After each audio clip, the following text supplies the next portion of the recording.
Бабылдағы ең бақытты адам керуеннің басында. Бабылдық саудагерлер қақаны Шарунада желіп келеді. Ол жарасымды киінгенді ұнатады. Сондықтан да үстіндегісі көздің жауын алар демі де ыңғайлы киім. Ол Сэм жылқыны жанындай жақсы көретіндіктен де астындағысы сүліктей жылтыраған арабы сүйгілік. Оған қараған адам оның соншалықты егде тартқан кісі екеніне сенбес еді. Сондай-ақ оны мазалаған ойды да байқамас. Шамнан Дамаск бастау тартқан саяхат шөл дала арқылы сондай ұзағыры азапты болар ма? Бірақ оны мазалаған жол емес еді. Арабтың жабайы тайпалары керуенге бас салып, тегін байлықты талауы да оны үрейлендіріп келе жатқан жоқ. Оның атты күзеті сондай мығым болатын. Оны мазалаған нәрсе Шамнан ертіп келе жатқан жанындағы бозбаланың жайы еді.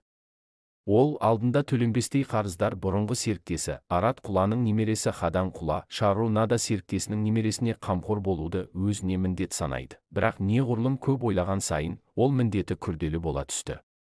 Өйткені мәселе бозбаланың өзінде болып тұр.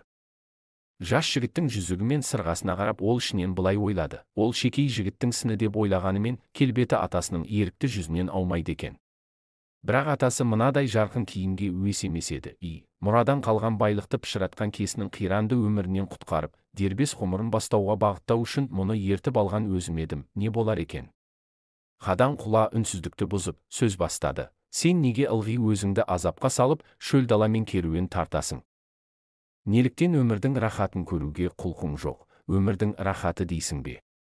Шарунада күлімсіреп, қайыра сұрады. Ал сен менің орнымда болсаң, өмірден қалай рахаттанар едің? Егер мен сен секілді алпауыт болсам, ханзада сияқты ғұмыр кешер едім. Мый қайнатқан шөл даланы кезуді ойламас едім. Шекел біткен мияныма қалай тез келсе, солай тез жұмсар едім.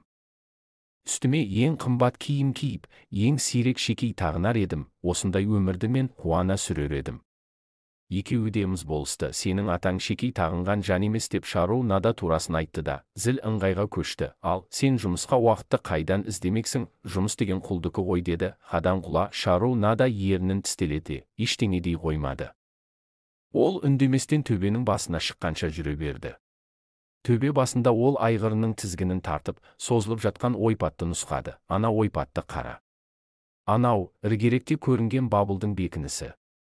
Ең биік ғимарат, Вала туханасы. Көзің өткір болса, сен тіпті оның шатырындағы мінгі алауды да көре аласың. Бабыл лемдегі ең бай сол қаланы көруді аңсаған едім. Хадан құла менің атама байлық қонған Бабыл ғой.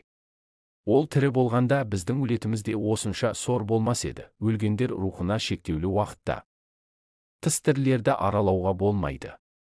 Кен екеуің онсыз да өз істеріңді жөнге салуға болар еді. Өкінішке орай, онда да менде де ол іске қажет қабілет болмай тұр ғой. Кем екеуміз қолымызға алтын шекел тартатындай құпияны білмейміз.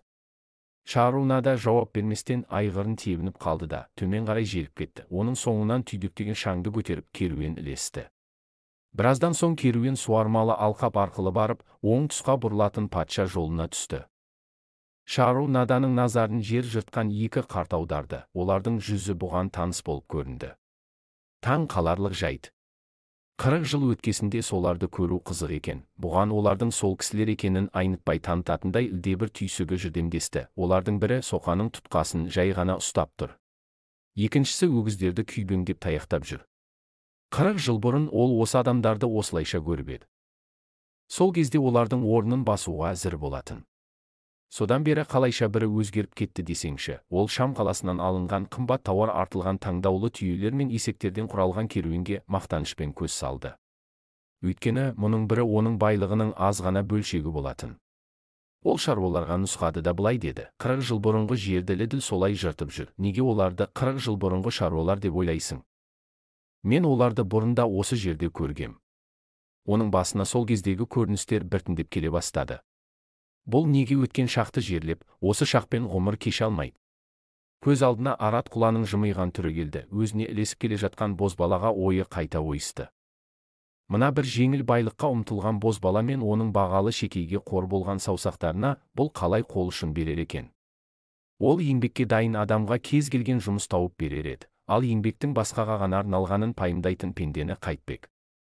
Қалай болғанда да Арат құланың құрметіне бірдеңе істеуі керек қой.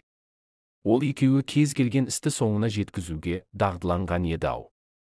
Кенет оның басына әлдебір жоспар сұлбасы келе қалды. Әрине, оны тиянақты жоспар деуге келмес. Бұл жоспар оның жанұясы мен өзінің абыройын соққыға тігетіндей, ірі қатал, ірі ауыр. Бірақ Шахрунада әрдайым шешімді тез қабылдайтын. Бұл жолы да солай шешуді ұйғарды. Атаңмен екеуміздің пайдалы ісімізді қалай бастағанымыз жайлы тыңдағың келмей ме? Алтын шекелді қалай табу жайлы болса, әңгімені содан бастамайсың ба? Деді бозбала. Бозбаланың ескертпесіне құлақ аспаған күйі Шахрунада сөзін жалғады. Анау шаруалардан бастайын. Ол кезде мен сенен үлкен емес едім.